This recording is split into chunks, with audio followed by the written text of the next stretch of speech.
Hola chicas y chicos, bienvenidos nuevamente a mi canal de análisis de series y películas. Hoy vamos a estar hablando sobre El Hombre Bicentenario, una película muy interesante protagonizada en su tiempo por Robin Williams, que habla sobre un robot que intenta convertirse en humano, porque valora eso más que cualquier cosa en el mundo. Estamos hablando de un ser que puede vivir para siempre, pero que a pesar de ello prefiere ser humano. Entonces la pregunta que de inmediato la película nos está planteando es: ¿tú sabes ser humano?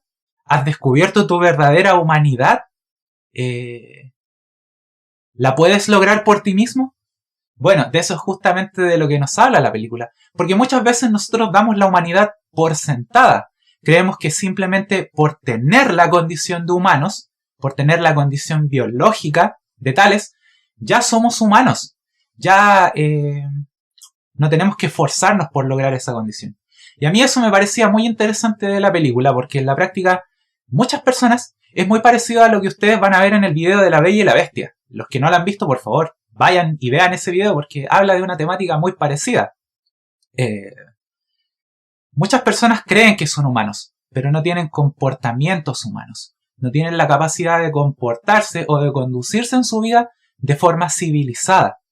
Y por eso la película, desde un punto de vista filosófico, era tan interesante, porque nos está mostrando a un ser que no es humano y que está buscando conseguir esa condición, que es justamente aquello a lo que la película nos está invitando, a que pensemos y a que seamos conscientes de si nosotros mismos hemos desarrollado esa capacidad por medio de civilizarnos a nosotros mismos. Y antes de seguir con este análisis, por favor, yo les pido que siempre me comenten abajo qué piensan ustedes de todo esto. Obviamente sobre la película que estamos analizando o cualquier cosa que a ustedes les parezca interesante de mencionar. Por favor, no se resten del proceso. Bueno, como yo les decía, aquí encontramos a un ser que es un androide que es adquirido por una familia como un aparato electrodoméstico para que ayude a la señora del hogar, a la señora de la casa. Y era muy interesante porque, como yo les he dicho, en estas películas, porque muchas de estas películas vienen de las historias de Isaac Asimov, que hablaba sobre el tema de la presencia de los robots, de los androides, en el mundo humano.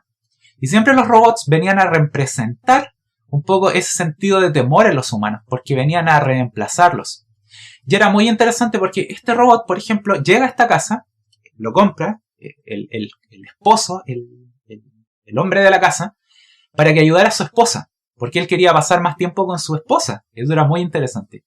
Y la esposa se ofende, y de hecho a la dueña de casa le molestaba mucho la presencia del robot. ¿Por qué? Porque el robot venía a reemplazarla a ella en su humanidad. Y eso era muy interesante, por eso ella siempre lo estaba tratando mal a él, lo trataba de forma muy despectiva. Y de hecho, la película nos muestra también a dos niñas, a las dos niñas de esta casa, a dos hermanas, y una de las hermanas también aborrecía a este robot, le caía muy mal, porque sentía que el robot venía a quitarle el cariño de su padre y el cariño de su hermana. O sea, como que todos dejaban de quererla a ella porque este robot estaba presente en esta sociedad. Yo hace poco pensaba que muchas veces, mucho de esto relacionado a las películas respecto a los androides o a los robots, tiene mucho que ver con el tema de la inmigración.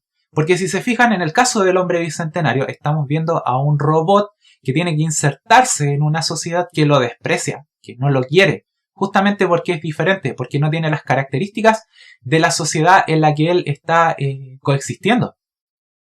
Por eso era muy interesante lo que pasaba con la madre de esta familia, que lo rechaza, porque este robot viene a reemplazarla a ella, y la niña, que se siente poco querida, producto de la presencia de este androide. Bueno, ¿y qué ocurre en esta situación?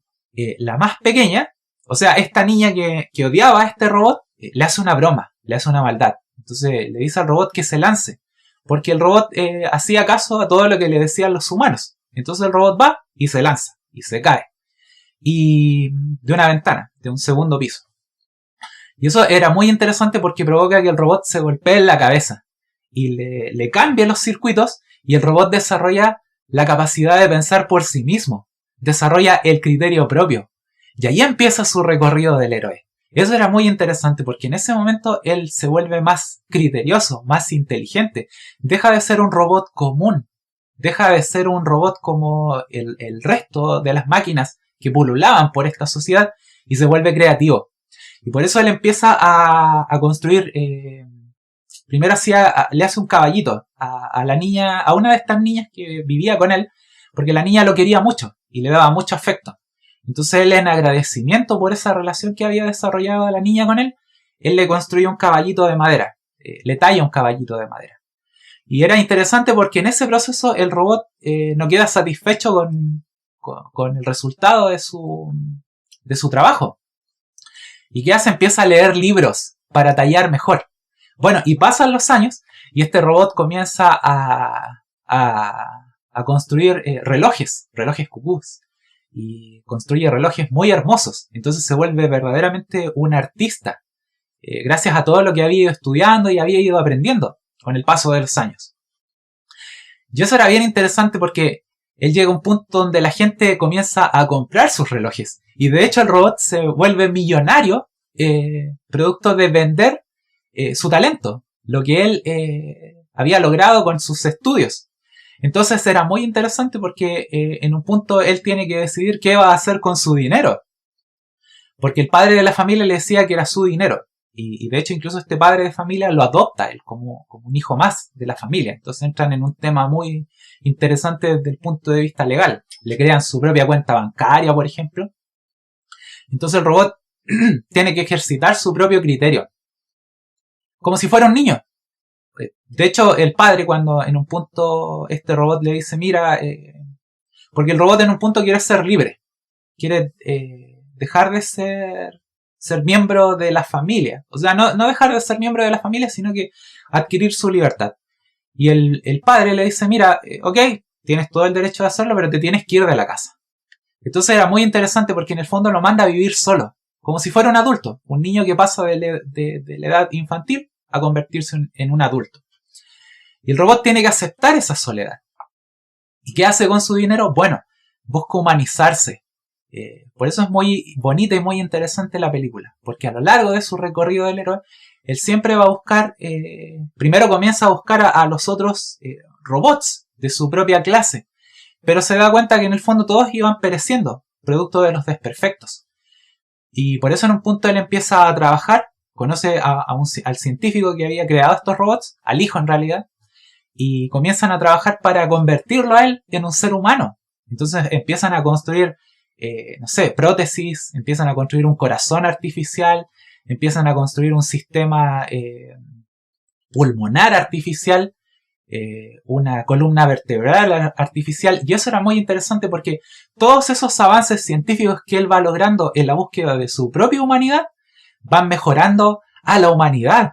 O sea, las personas también comienzan a usar partes robóticas para sobrevivir más tiempo.